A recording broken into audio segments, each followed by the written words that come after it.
이걸 모르면 알 때까지 인생 꼬인다고 봐도 무방합니다. 100%예요. 잘못된 퇴사의 대부분이 저 사람이 이상한 거야, 내가 잘못한 거야? 스스로에게 또는 남에게 한 번이라도 이런 질문을 한 적이 있다면, 또는 상사 때문에 퇴사를 고민한다면 오늘 영상은 필수 시청입니다. 많은 분들의 요청으로 준비한 빌런 상사 대처법 중 어쩌면 가장 중요한 게 오늘 이야기거든요. 오늘 말씀드릴 빌런 감별법을 알고 나면 여러분은 건설적인 쓴소리와 소위 병신이 하는 지랄을 구분할 줄 알게 됩니다. 이걸 숙지하면 상사와의 같은 마찰이 재발하지 않는 것은 물론이고 감정 상함, 가스라이팅, 섣부르거나 현명하지 못한 퇴사 같은 부작용까지 막을 수 있어요. 사실 정신과 마음이 어느 정도 건강하면 안 가르쳐줘도 본능적으로 빌런은 가려낼 수 있어요. 그렇지만 직장이라는 특수한 환경에서 특히 업무도 사회생활도 익숙치 않은 사회초년생이나 저연차들은 경험치도 적기에 나보다 직급 높고 그런 사람이 막 혼내고 그러면 나는 뭘 모르니까 그냥 내가 다 잘못한 것 같고 바본 것 같고 그러기 쉽거든요. 이건 웬만큼 내면이 단단하지 않고는 어렵습니다. 반대로 너무 남 탓만 한다면 배우고 시정할 기회를 놓쳐 본인 또한 빌런 또는 병신으로 자라게 되는 거죠. 거기다 상사가 되면 처하게 되는 여러 가지 이해관계와 현실을 아직 모르는 저연차분들은 나랑 안 맞거나 나를 힘들게 한다는 이유로 상사를 빌런이라 오해도 하기 쉽습니다. 오늘 역시 무조건적으로 여러분의 편을 들어드린 얘기는 아니에요. 빌런의 기준이 여러분을 힘들게 하느냐 아니냐가 아니라 회사라는 조직의 목적과 최소한의 인간성의 기준에 부합하느냐에 맞춰져 있기 때문입니다. 그렇지만 반대로 빌런을 못 알아본 채 힘들어하는 분들이 있다면 빨리 이 감별법을 익혀 부당하거나 도를 넘어선 처사로부터 여러분들이 스스로를 지키고 흔들리지 않는 것 또한 중요하다고 꼭 말씀드리고 싶습니다. 사람과 부대끼며 살아가야 하는 이상 이 빌런 감별법을 모르면은 100% 인생 꼬이는 거예요. 먼저 상사와 우리 사이의 이야기가 공평하도록 나는 부하 직원으로서 잘하고 있나를 짧게만 갈게요.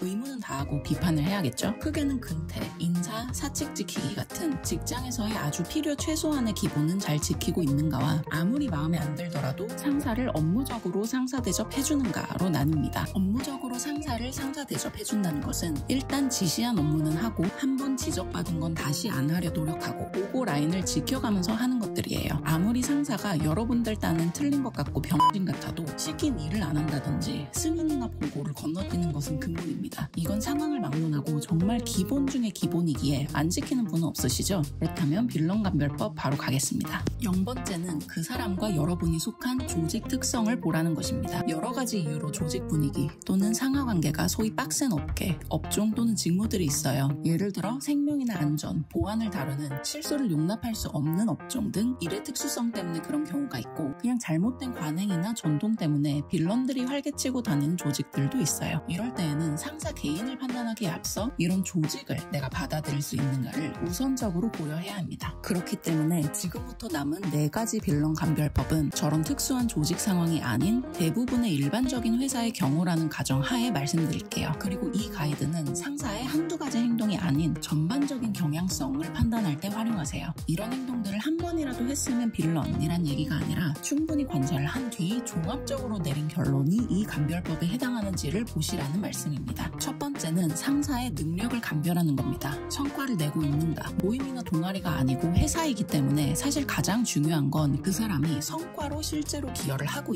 있는가입니다. 그렇지만 주의할 게 이건 과거의 성과만으로는 안 돼요. 일시적으로 슬럼프를 겪을 수는 있지만 지금도 성과를 내고 있는 사람이어야 합니다. 전 직장이 엄청난 곳이었다든지 저 사람이 왕년에 아무리 잘 나갔는지와는 상관이 없어요. 그렇다고 성과를 못 내는 상사라면 무시해도 되고 상사가 일만 잘하면 모든 게 용서된다는 얘기는 아닙니다. 이건 주로 이 상사랑 일하기 너무 힘들다, 상사 때문에 팀을 옮기거나 이직하고 싶다 같은 상황에서 판단의 기준 중 하나로 이용을 하시면 됩니다. 본인의 방식으로 성과를 계속 내고 있는 사람이라면 적어도 일을 하는 데 있어 이 사람의 하는 말은 들을 가치가 있고 배울 점이 있다라는 뜻입니다. 이 상사가 사이코패스가 아닌 이상 대응법을 연구해 함께 일할 수 있는 방법을 찾는 게 여러분한테도 유리할 거예요. 단 여러분이 연차가 적으면 상사가 성과를 내고 있는지 직접 판단이 어려울 때가 있을 거예요. 그럴 때에는 상사가 맡은 업무가 제대로 진척이 되고 있거나 상사가 이끄는 조직과 조직원들이 제대로 일을 하고 있거나 상사가 크고 작은 문제 해결을 제대로 하는가 등을 종합적으로 한번 판단을 해보세요. 남들의 평가도 한번 들어보시고요.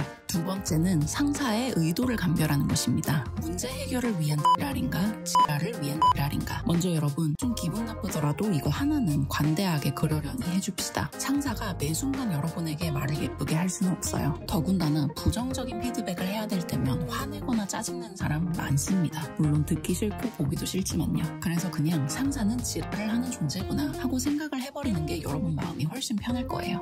지랄을 하냐 안 하냐보다 더 중요한 게 바로 이 지랄의 의도를 파악하는 것입니다. 문제 해결을 하고 싶어서 그 일환으로 지랄을 좀 하느냐, 아니면 자기 분풀이, 감정 해소를 위해 여러분을 지랄의 대상으로 이용하느냐를 알아볼 수 있어야 해요. 제가 쓰는 건 여기 두 가지 방법인데요. 첫 번째는 1절까지만 하는지를 보세요. 물론 잘못이 너무 크거나 상사가 얼마나 화났냐에 따라 지랄이 좀 길어질 수는 있어요. 그렇지만 혼날 거 다 혼나고 묵묵히 1절은 들어주고 여러분이 알아들었다는 의사를 충분히 전달을 해도 새로운 정보나 가르쳐주는 것도 없이 자꾸 싫은 소리만 2절, 3절을 한다면 그때부터는 지랄을 위한 지랄입니다. 두 번째는 생산적인 대화는 거부하며 지랄만을 반복할 때입니다. 혼나는 게 끝나면 문제 해결을 논의해야 할 시간이잖아요. 그런데도 계속 많이 됐고 그게 중요한 게 아니고, 내지는 들은 척도 안 하며 자기가 싫은 거, 답답한 것만 계속 말하는 사람이 있어요. 고객센터 진상들도 이런 화법 많이 쓰죠. 고객님, 불편하게 해드린 점 죄송합니다. 이렇게 시정해 드리겠습니다. 하는데도 하소연에 불평에 욕에 듣다 보면 지랄을 하고 싶은 거야? 아니면 문제를 해결하고 싶은 거야? 소리가 절로 나옵니다. 한마디로 비생산적으로 구구절절한 지랄은 흘려들어도 된다고 생각하세요. 세 번째는 상사의 인성을 보는 것입니다. 표현만 좀 거친가? 인신공격을 하는가? 상사가 말까지 예쁘게 하는 사람이라면 너무 좋겠지만 여기는 동호회가 아니고 회사니 상사는 사실 상냥할 의무는 없습니다. 즉 쌍욕이나 고성을 달고 사는 게 아닌 이상 단어 선택이 좀 거칠거나 말투가 날카롭다고 해서 그 상사 자체를 치부하기는 좀 애매해요. 말투 자체에 너무 의미를 부여하면 여러분에게도 좋을 게 별로 없습니다. 그렇지만 인신공격은 아예 다른 영역입니다. 내 잘못된 행동이 아니라 나라는 인간에 대한 공격이에요. 이게 난이도가 높아지면 언성도 안 높이고 오히려 조곤조곤하게 인신공격을 하는 사람도 있는데, 이런 걸 제대로 알아보지 못하면 가스라이팅 당할 가능성도 높습니다. 누구씨 왜 이렇게 부주의한가요? 는 내 행동에 대한 비판이지만 누구씨 바보예요? 는 인신공격이죠. 마찬가지로 누구씨 이 일에 대해 너무 모르시는 것 같은데 공부를 좀 더 하세요. 또 듣기는 싫지만 할 수 있는 비판이에요. 그렇지만 누구씨 어디 학교 나왔어요? 가정교육을 어떻게 받은 거야? 는 인신공격입니다. 태도를 지적할 때에도 마찬가지예요. 뭔가 어리버리하거나 소극적인 태도를 혼내더라도 누구씨 회의 때 말을 한마디도 안 하고 있으면 어떡해? 랑 누구씨 벙어리야? 회의 때 대체 하는 게 뭐야? 는 다르죠. 이런 인신공격은 절대 귀담아 들을 필요도 없을 뿐더러 때에 따라서는 따끔하게 대처까지도 해야 합니다. 그렇지만 마음이 여려서 저런 말들을 들었을 때 가슴이 찌릿하고 눈물부터 고이는 분들이 계신다면 마지막 감별법을 주의 깊게 봐주세요. 저도 이거를 알고 나서부터는 바로 평정을 되찾았습니다. 마지막 감별법은 상사의 정신 건강에 하자가 있는지를 보는 겁니다. 멘탈이 약한가? 자, 여러분, 타인에 의해 아주 마음이 상하고 상처까지 받았던 기억을 한번 떠올려보세요. 그리고 그때의 감정도 기억해내세요. 당혹스러움, 두려움, 분노. 이제는 그 사람이 어느 날 감나무에서 떨어져서 정신이 고장나버린 사람이라면 하고 생각을 한번 해보세요. 또는 그 사람을 자기 분에 못 이겨 막말을 하고 소리 지르는 6살 어린이라고 한번 생각해보세요. 이때는 어떤 감정이 드나요? 그 사람의 지랄은 좀 놀라기는 해도 화나거나 상처받는 느낌은 좀 덜하지 않나요? 좀 한심하기도 하고요. 바로 이 한심함 또는 측은지심 그리고 무시가 이 멘탈이 약한 상사들의 지랄에 대해 우리가 가져야 할 자세입니다. 저는 22살 때 나름 어떤 빡세다는 업계에 들어가서 인턴 생활을 한 적이 있는데 첫 2주 정도는 그 빡센 업계를 감안하고도 너무나